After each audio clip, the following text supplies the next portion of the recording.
Bapa yang Maha Baik, bersyukur untuk kasih dan kesetiaan-Mu kepada kami yang tidak pernah berubah, untuk kasih-Mu yang tidak pernah berhenti, mengalir dan selalu mengalir dalam hidup kami setiap hari.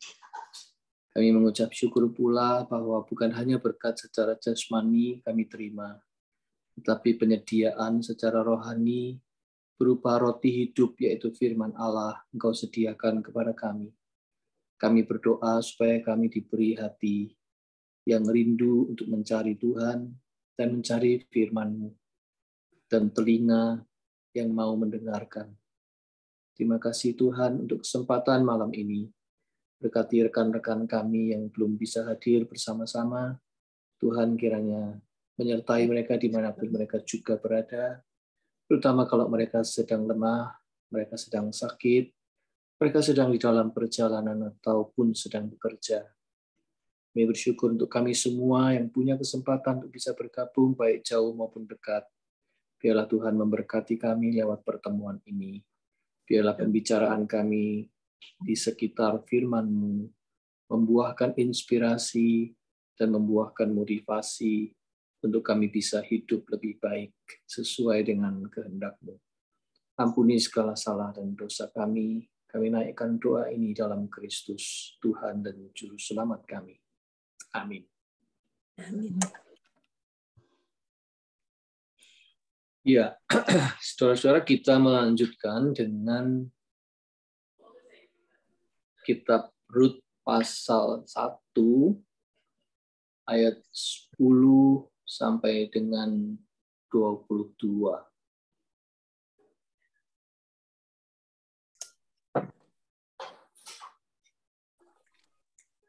Rut pasal 1, 10 sampai dengan 22. Tuhan. Bisa minta tolong Ibu Delana membaca?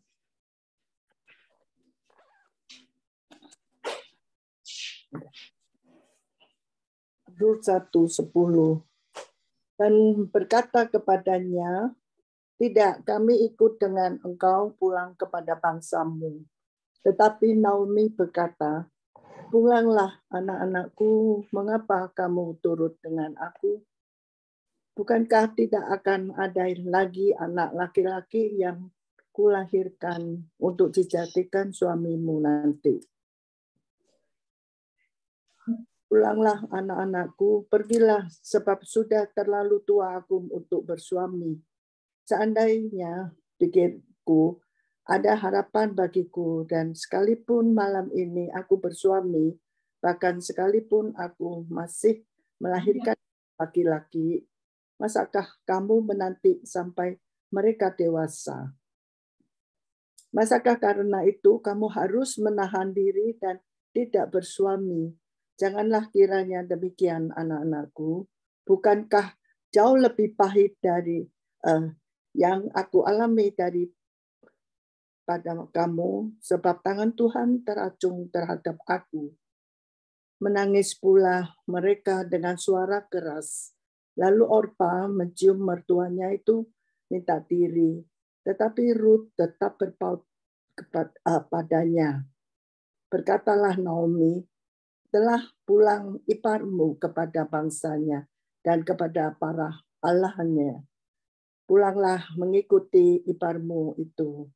Tetapi kata Rut, jangan desak aku meninggalkan engkau dan pulang dengan tidak mengikuti engkau.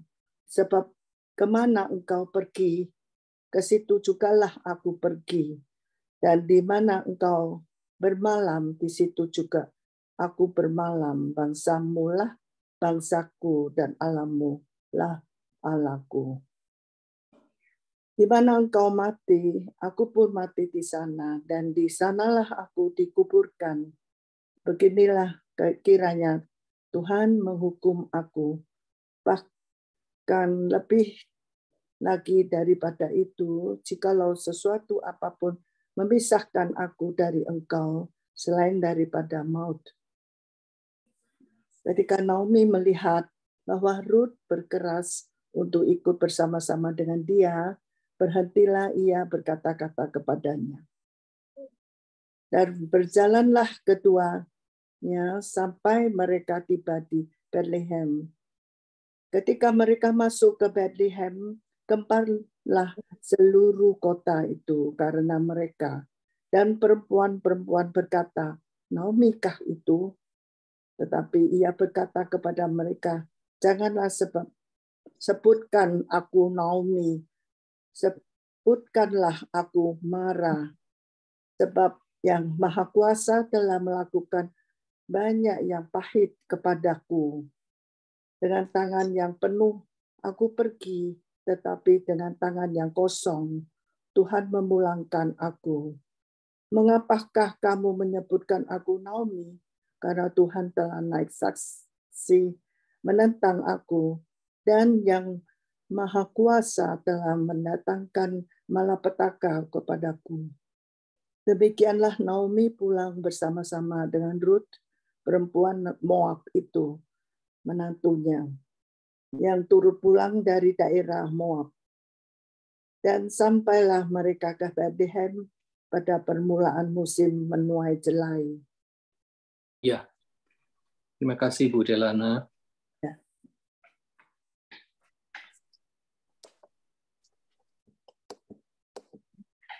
Iya, saudara-saudara, pada episode yang berikut ini, pencerita kitab Rut ini membawa kita untuk melihat lebih dekat pada tokoh-tokoh cerita. Naomi, Ruth, dan Orpa. Jadi kita diajak untuk mencermati tokoh-tokohnya, mencermati bagaimana karakter dari mereka masing-masing itu ditampilkan dalam cerita ini. Jadi kita akan melihat dengan perspektif tokoh-tokoh, terutama karakter tokoh-tokohnya. Nah, ini merupakan, menurut saya, ini merupakan sebuah cara yang cerdas di dalam bercerita. Sebab bukankah karakter seseorang, ya, karakter manusia itu akan tampil seadanya, tampil dengan sebenarnya, tampil dengan seaslinya justru pada saat krisis, pada saat ketegangan, atau pada saat penderitaan sedang ia atau mereka hadapi. Situasi krisis itu membuat karakter orang yang sesungguhnya tampil seadanya. Jadi ketika kemalangan atau kesukaran hidup sedang menimpa tiga tokoh ini, Naomi, Ruth, dan Orpa, pencerita kitab Rut ini memperlihatkan kepada kita sebagai pembaca, bagaimana karakter tiga tokoh itu masing-masing. Itu sebuah cara yang paling baik untuk menggambarkan tentang tokoh yang ada dalam cerita ini. Sebab kita tahu kalau semua serba lancar, semuanya mulus, baik-baik saja, kita tidak mudah membedakan mana orang baik dan mana bukan. Mana sahabat dan mana bukan. Mana orang yang berkarakter dan mana yang tidak. Sukar untuk dibedakan kalau situasinya baik-baik saja. Semuanya menyenangkan. Pohon yang akarnya dalam, kuat, dan kokoh, barulah terlihat apabila ada deru angin kencang menyerbu, atau ada kekeringan sedang melanda. Tapi kalau tidak, kita tidak tahu. Itulah naturnya karakter manusia juga. Karakter manusia akan tampil pada saat krisis dalam kehidupan datang.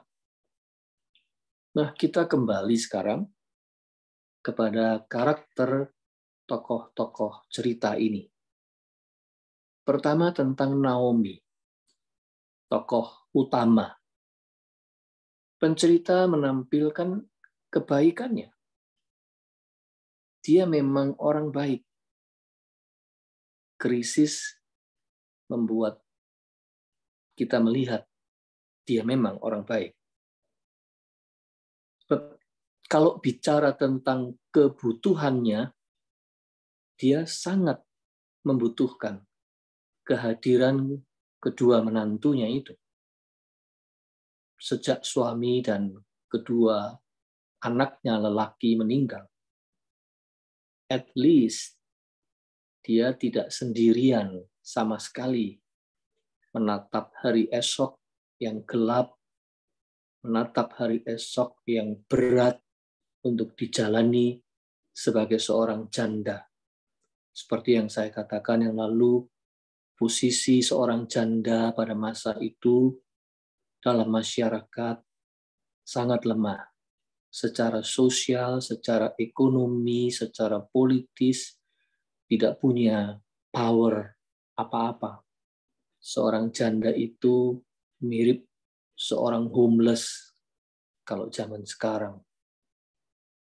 Jadi kalau mau dibilang membutuhkan, Naomi itu membutuhkan kehadiran Ruth dan Orpa. Tetapi sekalipun dia membutuhkan, Naomi tidak egois mengutamakan dirinya terlebih dulu. Dia justru memikirkan masa depan kedua menantunya itu. Dia mau mereka membangun keluarga baru lagi, menikah lagi, punya suami lagi. Nah, untuk meyakinkan Ruth dan Orpa, Naomi berargumentasi dengan gigih dan masuk akal.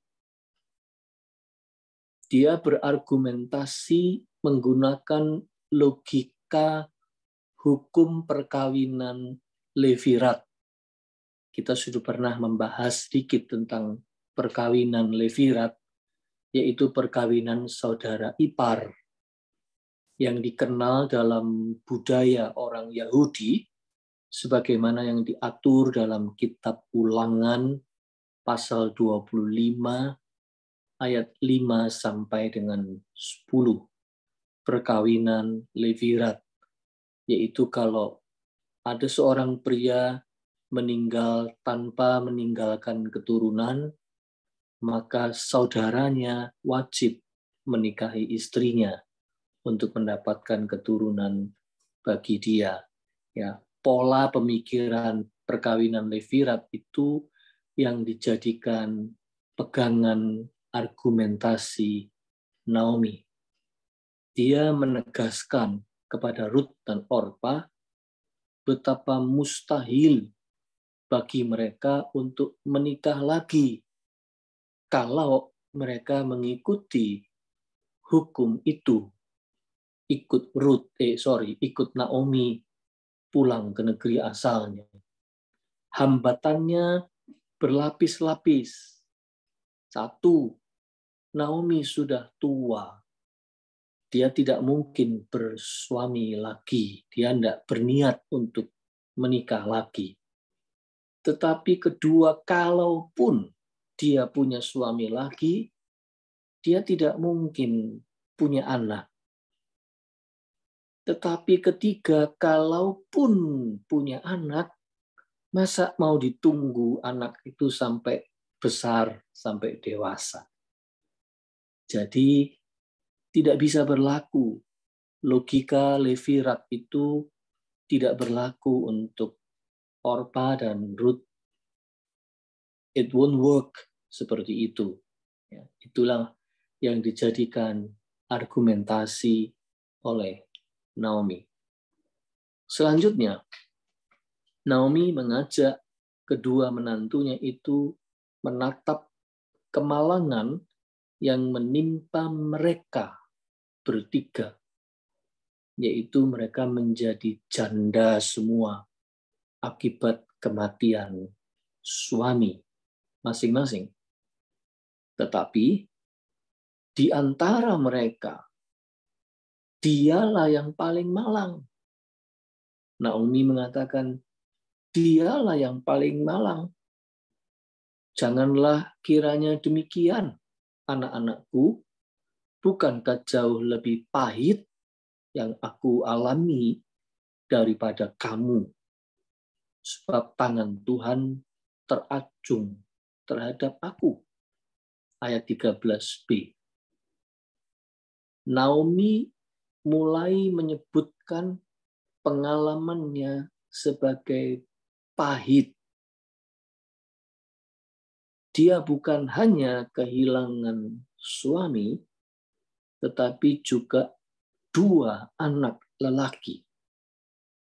Baginya pintu masa depan seolah tertutup. Ya, karena waktu itu posisi perempuan memang lemah dan bergantung sekali kepada kehadiran lelaki dalam hidupnya. Entah sebagai suami, entah sebagai anak lelaki. Tetapi Naomi kehilangan kedua-duanya. Itu sebabnya dia berkata, aku ini lebih malang, aku ini lebih pahit. Sedangkan bagi Ruth dan Orpa masih terbuka kesempatan. Mereka masih muda dan kesempatan untuk menikah lagi masih terbuka. Nah, Naomi dengan mengatakan bahwa dia lebih malang itu, dia lebih pahit daripada kedua menantunya, dia mau mengatakan bahwa dia tidak ingin dalam tanda petik menularkan kepahitannya itu kepada kedua menantunya. Dia ini sudah malang yang malang sekali. Itu maksudnya dia. Dia tidak ingin menularkan kemalangan itu kepada kedua menantunya yang sudah malang juga. Tapi dia tidak mau mereka lebih malang lagi seperti dirinya. Dia tidak mau menularkan kepahitannya. Dia tidak ingin pintu terbuka yang masih ada pada mereka itu disia-siakan demi dirinya. Itu pemikiran Naomi. Nah, sampai di sini, saudara, kita bisa berefleksi, ya. Salah satu dari ujian penentu keegoisan seseorang ada di titik ini, bukan? Barometernya ada di sini. Dia egois atau bukan, itu barometernya di sini. Artinya, kalau dirinya susah, ditimpa kemalangan, kerugian, kesakitan, dan sebagainya, orang yang egois tidak rela melihat orang lain lebih baik daripada dirinya. Itu orang egois. Kalau dia tertimpa kemalangan, dia tidak rela melihat orang lain lebih baik daripada dirinya. Orang egois tidak berkarakter. Bahkan sedapat mungkin, dia akan membawa orang lain masuk dalam kesusahannya, atau setidaknya tertular oleh kesusahannya.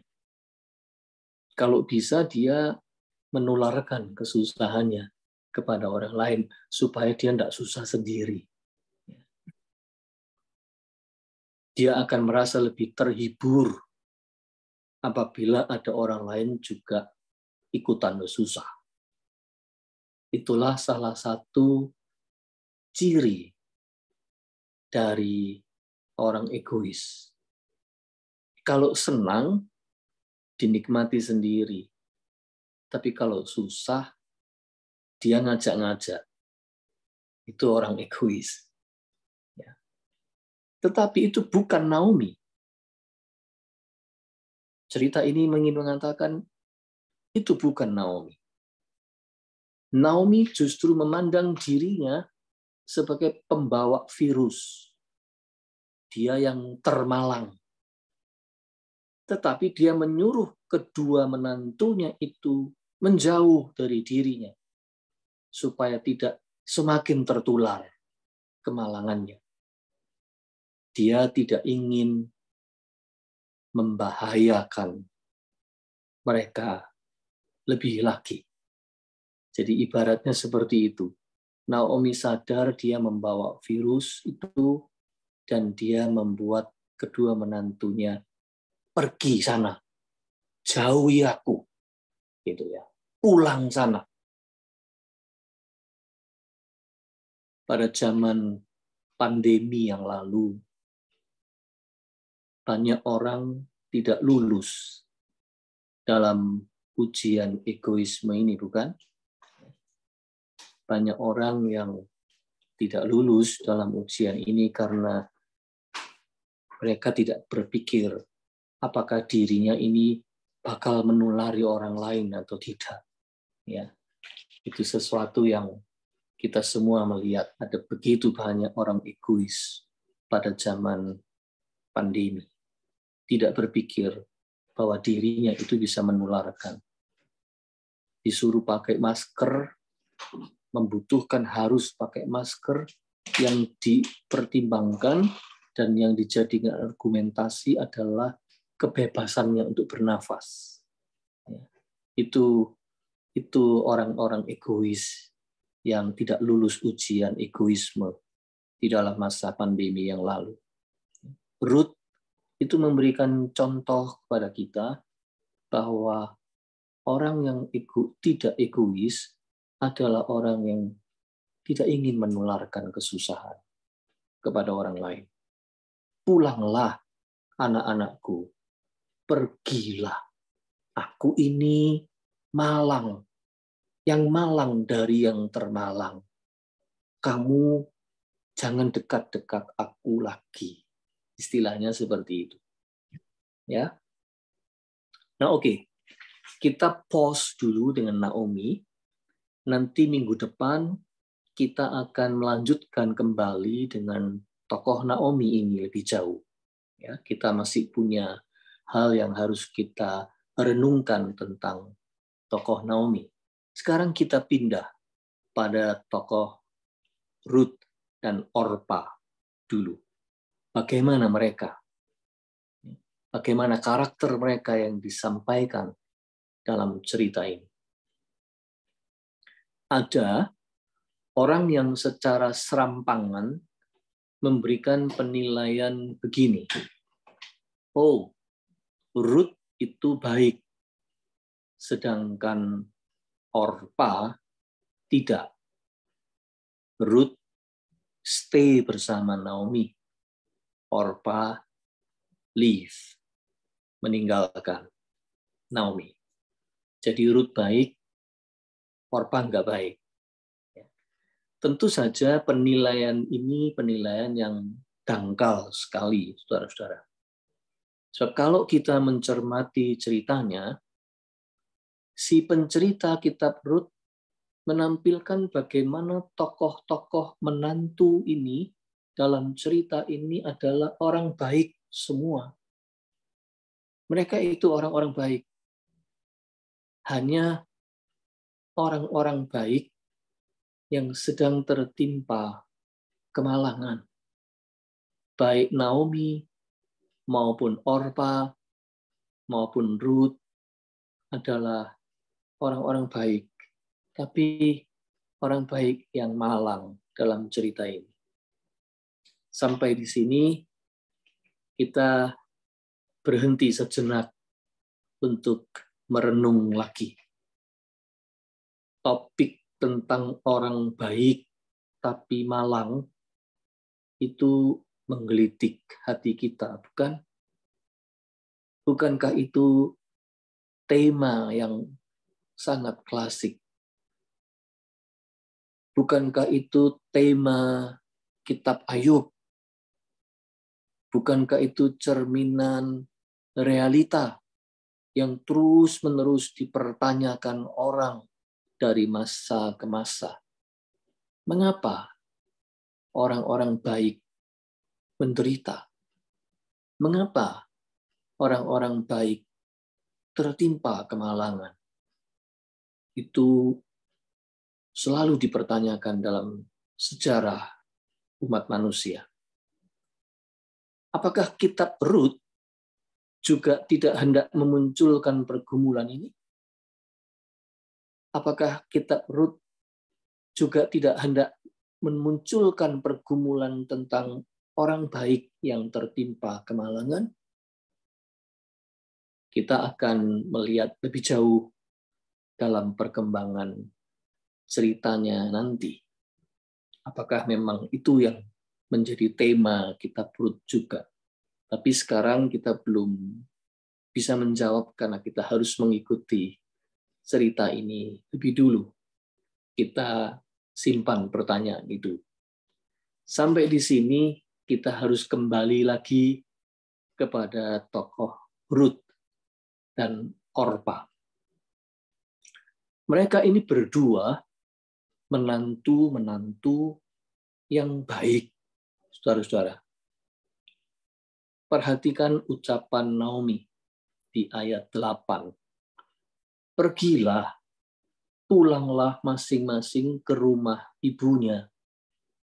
Tuhan kiranya menunjukkan kasih-Nya kepadamu seperti yang kamu tunjukkan kepada orang-orang yang telah mati itu dan kepadaku. Sejujurnya, pengakuan baik yang didapat seorang menantu dari mertua itu amat langka. Saudara-saudara, kita tahu itu. Ya. Sebab salah satu hubungan yang paling rumit di dunia ini adalah hubungan antara menantu perempuan dengan mertua perempuan. Itu hubungan yang paling rumit di dalam kenyataan. Jadi kalau sampai meluncur pengakuan baik dari mertua perempuan kepada menantu perempuannya, oh itu pada umumnya boleh dibilang menantunya itu memang orang baik. Karena mertua perempuannya memuji dia. Itu langka. Harus diakui itu langka. Kalau dia nggak betul-betul baik, ya, susah itu. Tapi itulah yang keluar dari mulut Naomi. Dia memuji kedua menantunya itu, baik Rut maupun Orpa. Sebab memang keduanya baik. Baik Rut maupun Orpa dalam cerita ini adalah tokoh-tokoh protagonis yang baik. Mereka bukan tokoh antagonis. Mereka itu pemeran pembantu, tetapi protagonis, tokoh-tokoh yang baik. Itu tidak perlu diragukan lagi. Jadi, pencerita sama sekali tidak bermaksud untuk memberi kesan bahwa Orpa itu menantu yang tidak baik. Sama sekali tidak. Jadi kesimpulan kalau Orpa itu tidak baik, itu terlalu dangkal. Sebab Orpa itu memang berniat untuk mengikuti, pulang kembali bersama-sama dengan mengikuti Naomi. Jadi Orpa pun sebetulnya orang baik, sama dengan Ruth. Akan tetapi, pencerita memang tetap menyajikan kepada kita perbedaan di antara kedua menantu itu. Mereka itu sama-sama baik, tetapi ada perbedaannya. Nah, di manakah letak perbedaan mereka? Saudara-saudara, keduanya adalah orang-orang yang sama-sama tahu kewajiban mereka sebagai menantu perempuan. Ibaratnya mereka itu sebagai menantu perempuan sudah diambil sebagai istri, mereka itu sudah menjadi milik keluarga Naomi. Ya, mereka itu sudah menjadi milik keluarga Naomi. Jadi meskipun harus meninggalkan kampung halamannya, mereka itu rela mengikuti Naomi pulang ke Bethlehem. Sebab mereka itu sudah menjadi bagian dari keluarga Naomi sejak mereka menikah. Diambil sebagai istri, diambil sebagai menantu, mereka itu memang bagian dari keluarga Naomi. Satu-satunya hal yang bisa memberi mereka alternatif lain adalah kalau Naomi membebaskan mereka dari kewajiban itu. Ya, ini sesuatu yang penting. Jadi Orpa dan Ruth itu punya kewajiban karena mereka menantu, mereka sudah menjadi bagian dari keluarga Naomi. Jadi kalau Naomi pulang, mereka merasa wajib untuk adalah kewajiban untuk menyertai mertuanya itu. Mereka tidak punya pilihan lain. Satu-satunya alternatif yang mereka punya adalah kalau Naomi membebaskan mereka dari kewajiban itu. Dan itulah yang sebenarnya sedang dilakukan oleh Naomi yang baik itu. Dia tidak egois. Dia bermaksud membebaskan Ruth dan Orpa dari kewajiban sebagai bagian dari keluarga. Dia bermaksud membebaskan Orpa, dia bermaksud membebaskan Ruth. Tidak apa-apa. Ya. Memang kamu wajib ikut saya. Kamu bagian dari keluarga. Tapi sekarang saya membebaskan kamu dari kewajiban itu. Pulanglah demi masa depanmu. Nah, Orpa menerima pembebasan dari kewajiban itu. Ya, Orpa menerima. Ketika dirinya dibebaskan dari kewajiban itu, dia menerima itu dengan patuh. Tidak ada yang salah dengan Orpa. Tidak ada yang salah. Dia menerima pembebasan kewajiban itu. Karena memang Naomi memberikannya. Ada penafsir Alkitab yang berkomentar begini. Itu pun dilakukan Orpa, menerima dirinya dibebaskan itu, dilakukan Orpa karena ia taat pada instruksi mertuanya. komentar itu menurut saya ada benarnya. Jadi Orpa itu sekali lagi dia menurut sebetulnya. Karena mertuanya memberi instruksi itu. Membebaskan dia dan menyuruh dia pulang, dan dia menerima pembebasan itu, dan dia taat pada instruksi mertuanya. Itulah Orpa. Dia adalah model dari orang baik yang hidup dan berperilaku di dalam koridor, di dalam batasan kewajiban dan ketaatan. Orang baik yang hidupnya, perilakunya berada di dalam lingkaran kewajiban dan kepatuhan. Dia tahu kewajibannya dan dia taat. Dia tunduk pada apa yang harus. Ya, itulah model Orpa.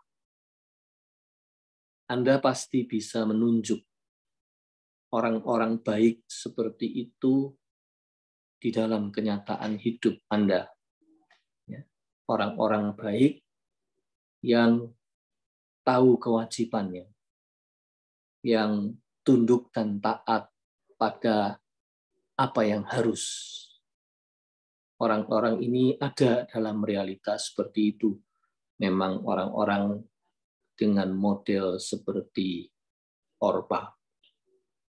Tetapi ada pula orang baik yang kebaikannya itu melampaui batas kewajiban.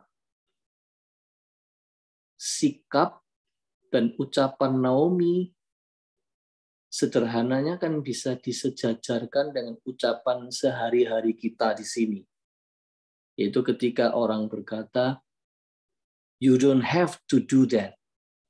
You don't have to do this. Kalau orang berkata, you don't have to do this or that, itu sejatinya adalah ucapan yang membebaskan seseorang dari keharusan atau kewajiban, bukan? Itu tidak harus kok. You don't have to do this. Kamu tidak melakukannya pun tidak apa-apa. Sungguh, nggak perlu sampai sejauh ini. It is enough. You don't have to. Ketika dalam bahasa sehari-hari orang mengatakan you don't have to, itu sebenarnya jiwanya adalah dia membebaskan pihak lain dari sebuah keharusan, dari sebuah kewajiban. You don't have to. Itu yang ingin dilakukan oleh Naomi sebetulnya kepada Ruth dan Orpa. You don't have to follow me. So, go home. Ya. Dia membebaskan kedua menantunya itu dari kewajiban mereka. Tetapi, ini bicara tentang Ruth. Ketika dirinya dibebaskan dari kewajiban, Ruth melakukan sesuatu yang melampaui sekedar sebuah kewajiban. Itulah Ruth. Dia lalu mengucapkan sebuah tekad yang tidak bisa dibantah. Tekad untuk mendampingi Naomi total sampai maut memisahkan. Lalu kita mendengar ucapan yang dahsyat dari Ruth. Janganlah desak aku meninggalkan engkau dan pulang dengan tidak mengikuti engkau. Sebab kemana engkau pergi, ke situ jugalah aku pergi. Dan di mana engkau bermalam, di situ jugalah aku bermalam. Bangsamulah bangsaku, dan Allahmulah Allahku. Di mana engkau mati, aku pun mati di sana. Dan di sanalah aku dikuburkan. Beginilah kiranya Tuhan menghukum aku, bahkan lebih lagi daripada itu jikalau sesuatu apapun memisahkan aku dari engkau, selain daripada maut. Rut melakukan kebaikan berangkat dari motivasi yang melebihi dari sekedar kewajiban. She doesn't have to, but she wants to, and she loves to. Itulah yang terjadi pada Rut.